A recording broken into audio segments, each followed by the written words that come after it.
Mari kita bersatu di dalam doa. Bapa, kami bersyukur untuk kesempatan demi kesempatan Tuhan berikan kepada kami untuk kami boleh terus belajar kebenaran firman-Mu. Berbicaralah kepada masing-masing kami. Kami datang dengan sikap hati yang lapar dan haus dan dengan penuh kerendahan hati. Dalam nama Tuhan Yesus kami berdoa. Amin. Saudaraku, kembali lagi di live study sebab orang yang berhenti belajar berhenti bertumbuh. Saudaraku, pada kesempatan ini Matius 27 ayat 45 sampai 50 ya. Saya mau menggabungkan dengan Injil sinoptik yang lain dan pada kesempatan ini kita akan belajar ya secara intisarinya saja 7 ucapan Tuhan Yesus di atas kayu salib. 7 ucapan Yesus di atas kayu salib. Nah, Tuhan Yesus disalibkan kira-kira selama 6 jam. Dari jam 9 pagi sampai dengan jam 3 sore. Dia diturunkan jam 3 sore setelah dinyatakan sudah meninggal. Dan sebab itu harus cepat diturunkan sebab mereka harus langsung menguburkan sebelum matahari terbenam. Nah, dari 7 ucapan Yesus ini saudara, 3 ucapan pertama diucapkan antara jam 9 sampai jam 12. Nah, ketika jam 12 ya, itu Alkitab mencatat langit menjadi gelap selama 3 jam.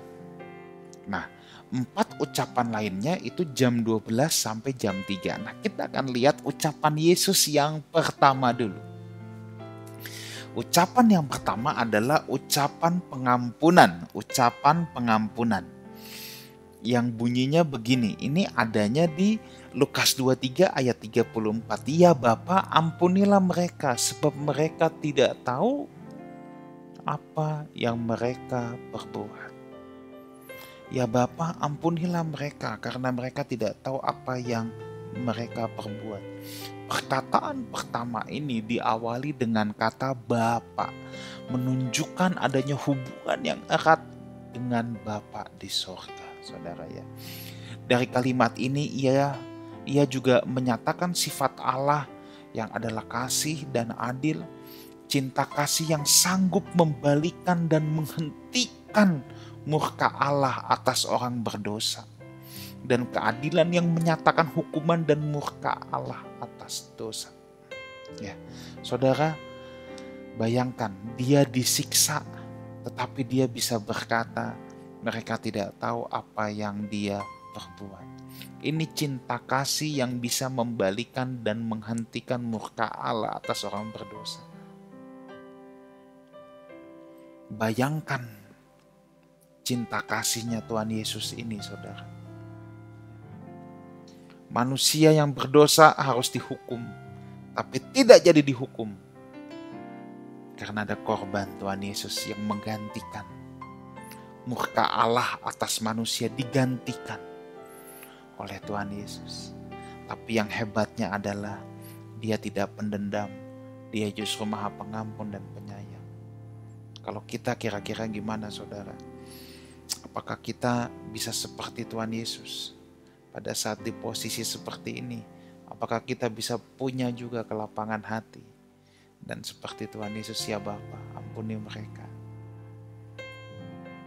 Kalau kita disakiti, gimana kira-kira respon kita? Apakah kita bisa mengucapkan doa yang sama? Atau doa kita justru gebukin Tuhan, abisin, kurang ajar emang. Kadang-kadang orang Kristen suka mengucapkan hal-hal yang kedengarannya rohani, tapi sama sekali nggak rohani.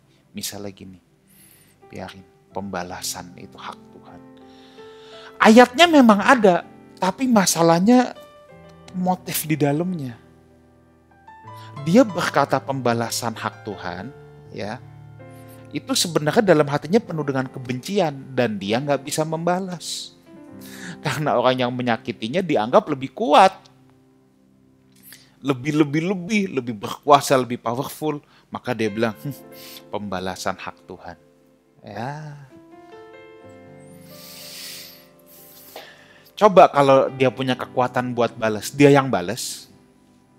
Nah, maka Tuhan Yesus ini ketika bilang, ya Bapak ampuni mereka. Ini ketulusan, memang gak ada dendam.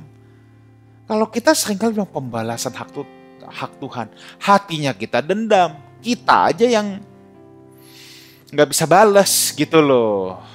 Makanya kita bilang pembalasan hak Tuhan. Nah, saudara ya, di sini kita belajar yuk, ikuti jejak Tuhan Yesus. Tuhan Yesus bilang ampuni mereka. Yang pertama apa? Tuhan melepaskan pengampunan. Dia tidak dendam. Karena mereka tidak tahu apa yang mereka perbuat. Mereka dosa pun mereka nggak sadar bahwa dia sedang bersalah. Perkataan yang kedua, ini ucapan keselamatan. Ya, Lukas 23 ayat 43. Aku berkata kepadamu, sesungguhnya hari ini juga engkau ada bersama-sama dengan aku di dalam Firdaus. Ya, ini menunjuk pada live study minggu lalu ya, di mana salah satu penjahat di samping salib Tuhan Yesus berkata, ingatlah akan aku jika engkau datang kembali. Lalu Tuhan berkata, sesungguhnya hari ini juga engkau akan bersama-sama dengan aku di dalam Firdaus. Ini ucapan keselamatan. Kalimat kedua ini merupakan pernyataan Kristus terhadap pertobatan seorang perampok. Ya, seorang penjahat. Tapi dia mau bertobat. Di saat sebagian rasul melarikan diri, perampok ini justru melihat kemuliaan dalam kekekalan Kristus. Kemana pengikut Kristus yang lain? Kemana para rasul yang lain? Hanya sebagian rasul yang ada mendampingi sampai akhir. Kemana yang lain? Sayang sekali, ada yang 3,5 tahun ikut Tuhan Yesus, tapi di saat terakhir tidak bisa melihat kemuliaan Kristus. Tapi penjahat di samping salib Tuhan Yesus ini bisa melihat kemuliaan Kristus di saat terakhir.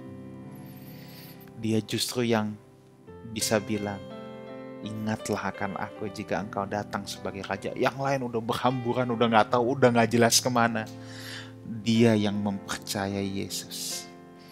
Dia yang mengetahui kerajaannya pasti datang.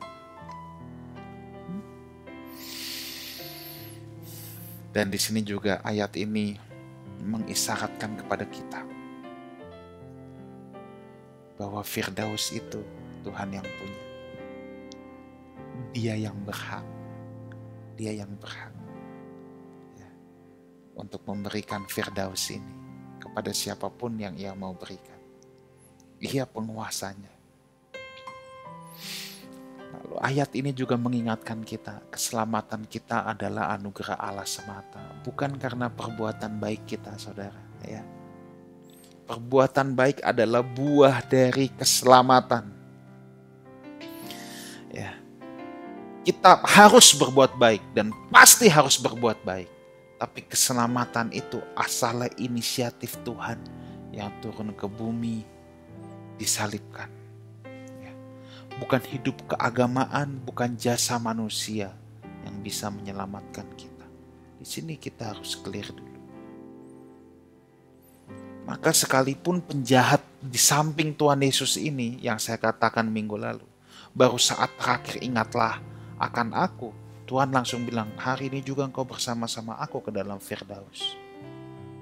Dia detik terakhir loh. Tapi kalau kita gimana? Awas, jangan coba-coba kita ya. Jangan kita belajar kebenaran, gua hidup semaunya, nanti detik terakhir Tuhan ingatlah akan aku. Kurang ajar itu. Alkitab bilang, jangan sesat, Allah tidak dapat dipermainkan.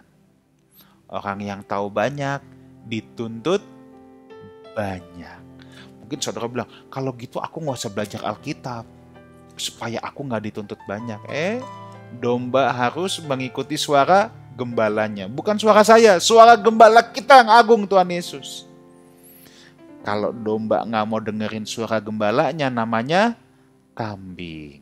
Kalau kambing, dipisahkan nanti. Domba-domba, kambing-kambing. Buktikan saudara bahwa kita domba, bukan kambing ya. Oke. Ucapan yang ketiga, ini ucapan kasih. Ibu, inilah anakmu. Inilah ibumu. Yohanes 19 ayat 26 sampai 27. Ketika Yesus melihat ibunya berdiri di dekat salib dengan Rasul Yohanes yang dia kasihi, Dia menyerahkan pemeliharaan ibunya ke tangan Yohanes. Dan sejak saat itu, Yohanes membawa dia di dalam rumahnya sendiri. Dalam ayat ini, Yesus sebagai anak penuh kasih memastikan ibu duniawinya dijaga dengan baik setelah kematiannya. Saudara, setiap dari kita yang menyadari akan cintanya Tuhan, kita juga harus menanggung suatu beban tanggung jawab daripada Tuhan. Ini pelajaran rohani. Jadi ada 2 pelajaran rohani yang bisa kita ambil. Yang pertama, Yesus mencontohkan bagaimana seorang anak berbakti kepada orang tua. Dia memikirkan bagaimana nanti ibunya saat dia sudah tidak ada. Ada anak-anak sekarang yang tidak peduli, tidak mau merawat, tidak mau memelihara orang tuanya. Ya. Jangan, saudara. Kita punya tanggung jawab untuk itu seperti yang dicontohkan oleh Tuhan Yesus. Orang yang merawat orang tuanya tidak akan kekurangan. Orang yang berkorban untuk orang tuanya tidak akan berkekurangan, percaya saya. Nah, pelajaran rohani yang kedua adalah orang yang menerima cinta kasih Tuhan, dia juga harus berani mengambil tanggung jawab beban dari Tuhan. Dalam hal ini Yohanes, saudara. Yohanes bisa aja bilang, nak aja emak-emak lu kok. Saudara, dalam hal ini Yohanes diberikan beban tanggung jawab oleh Tuhan, ibunya. Nah, kalau sekarang kita gimana? Setiap kita pasti punya beban tanggung jawab dari Tuhan. Kalau saudara bilang, saya nggak ada, mungkin kita terlalu egois dan terlalu memikirkan diri kita sendiri sampai kita tidak tahu. Mungkin kita terlalu egois, saudara, sampai kita tidak tahu apa beban dari Tuhan. Tapi percayalah, setiap kita punya beban dari Tuhan. Beban itu tidak harus melulu kita harus keluar uang. Bisa aja kita diberikan beban untuk men-take care satu jiwa, untuk mendoakan seseorang terus-menerus, untuk memperhatikan seseorang. Bisa saja, saudara. Jadi kalau saya katakan beban, jangan selalu memulu pikirnya uang. Enggak. Bisa ya, bisa tidak. Yang jelas yang namanya beban itu yang sebenarnya hal yang bukan tanggungan kita, tetapi Tuhan berikan kepada kita. Nah, orang yang menerima cinta Tuhan, cinta kasihnya Tuhan, dia pasti akan siap menanggung beban dan memberikan cinta kasih Tuhan itu kepada sesamanya. Ya. Orang Kristen yang belum mengalami salib hanya mau kedudukan, tetapi setelah mengalami salib dan cinta Tuhan Yesus, dia akan meninggikan cinta kasih Tuhan dan menanggung beban serta resiko di hadapan Tuhan seumur hidupnya. Oke. Perkataan yang keempat, ini yang ada di Matius 27 ayat 46. Ya. Bahwa sekitar jam 3 petang Yesus berseru-seru dengan suara nyaring, Eli Eli lama sabachthani, yang artinya Allahku Allahku mengapa engkau meninggalkan aku. Suara yang begitu keras menggema di awan-awan dan seluruh alam semesta. Dan saat itu Yesus tidak menyebut Allah sebagai Bapa. Itulah saatnya di mana seluruh dosa manusia ditimpakan kepadanya. Ini adalah perkataan Kristus yang tidak mungkin dapat dimengerti secara tuntas, saya harus katakan. Kita bingung memang, tapi kita berusaha memahami, tapi mungkin nggak bisa sampai tuntas untuk perkataan yang satu ini. Kita hanya bisa memahami sampai batas bahwa inilah titik akhir terjauh perjalanan Kristus mencari orang berdosa. Di detik terakhir di kayu salib sampai dia berkata, Eli Eli lama sabachthani, Allahku Allahku mengapa engkau meninggalkan aku. Yang saya dapat jelaskan, ucapan ini adalah sebuah penggambaran bahwa saat itu seakan-akan Bapa memalingkan wajah dari Tuhan Yesus. Sebenarnya ini bahasa kiasan, bukan Bapa meninggalkan Yesus, Seakan Bapak tidak tega. Di satu sisi Bapak tahu anaknya harus menanggung ini, tapi dia nggak bersalah, tapi dia harus menanggung. Udah, aku nggak tega. Seakan-akan gitu ya. Ini kan dengan bahasa manusia. Ingat, ada antropomorfisme, ada antropopatisme. Antropomorfisme itu penggambaran Tuhan dengan bagian-bagian tubuh manusia. Misalnya kalau dibilang tangan Tuhan, terus saudara jangan bayangin ada tangan gede jarinya 5. Enggak, itu penggambaran ya, supaya manusia bisa mengerti. Ini juga antropopatisme, itu penggambaran perasaan Tuhan dengan perasaan manusia. Tentunya nggak akan bisa sama, saudara ya. Misalnya kalau di Alkitab bilang murka Tuhan sama murka manusia tuh beda loh. Nah, dalam hal ini juga bahasa antropopatisme yang saya bisa sampaikan, Tuhan seakan nggak tega.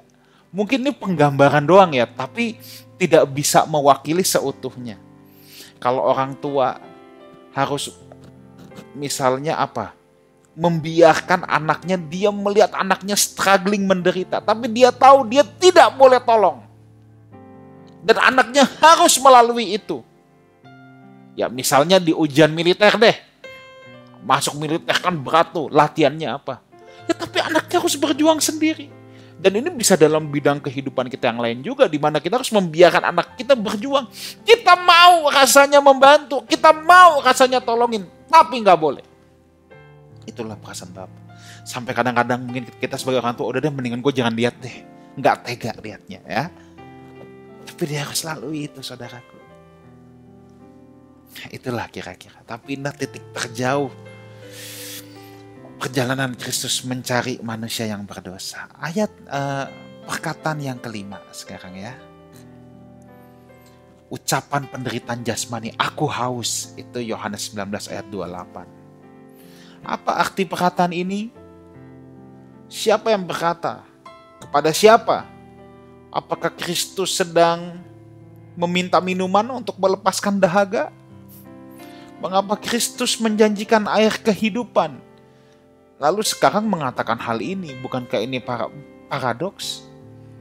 Namun kenyataannya tidak ada jawaban mengenai perkataan Yesus ini. Sebab ini bukan Yesus minta minum, bukan sekedar itu. Ini suatu pernyataan. Perkataan ini juga jadi bisa kita melihat ada dua sisi dari perkataan ini. Yang pertama adalah bahwa ini sebuah pernyataan, bukan sebuah permintaan, tapi sebuah pernyataan. Dia haus. Apa makna haus ini?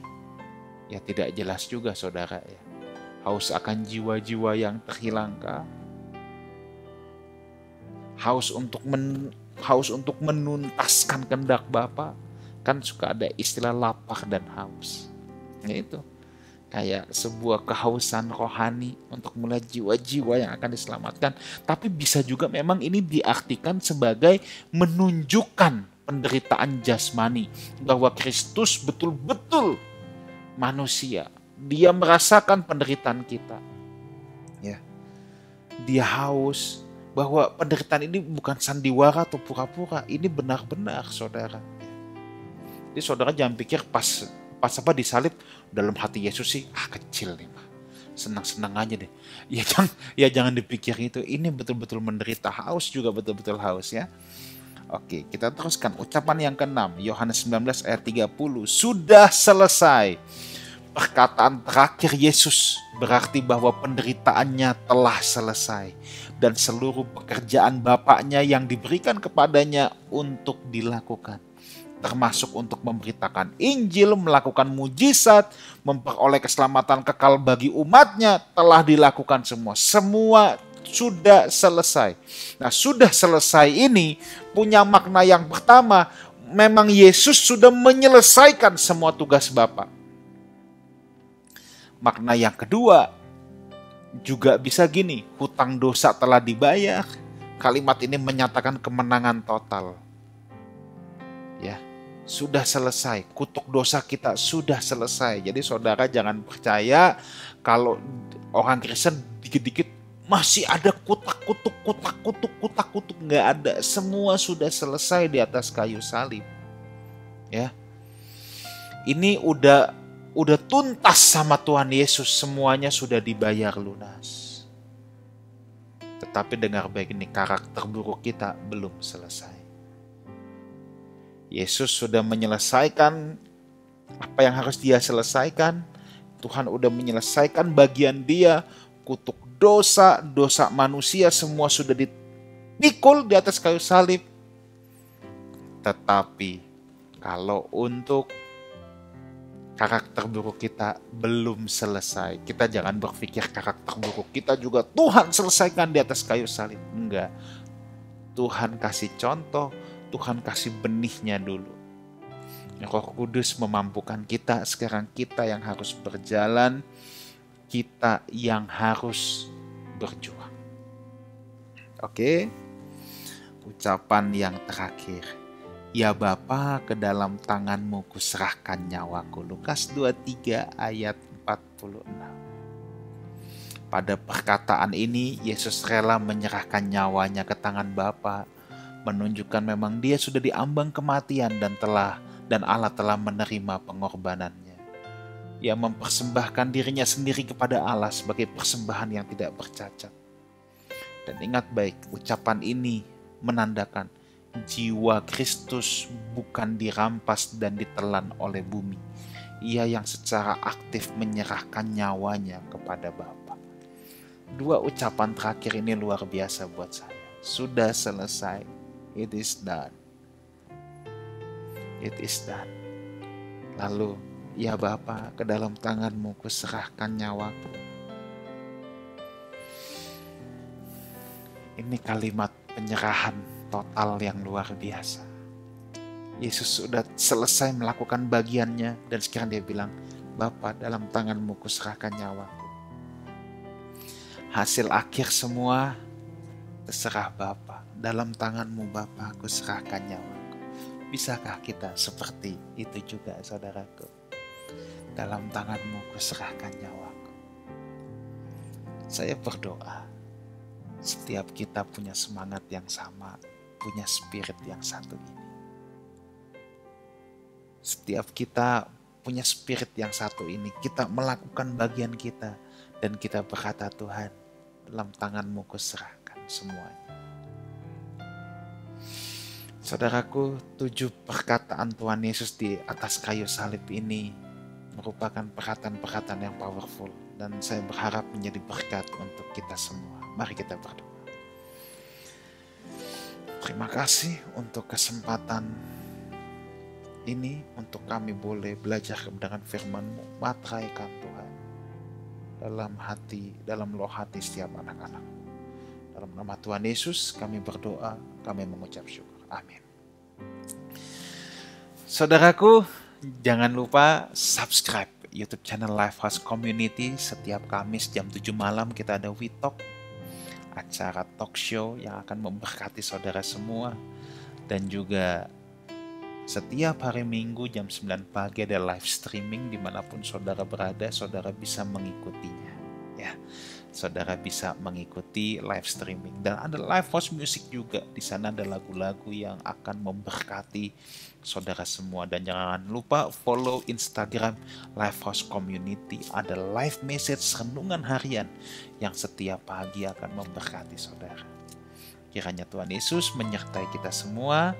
Sampai jumpa pada program berikutnya, Life Study, sebab orang yang berhenti belajar berhenti bertumbuh. Amin.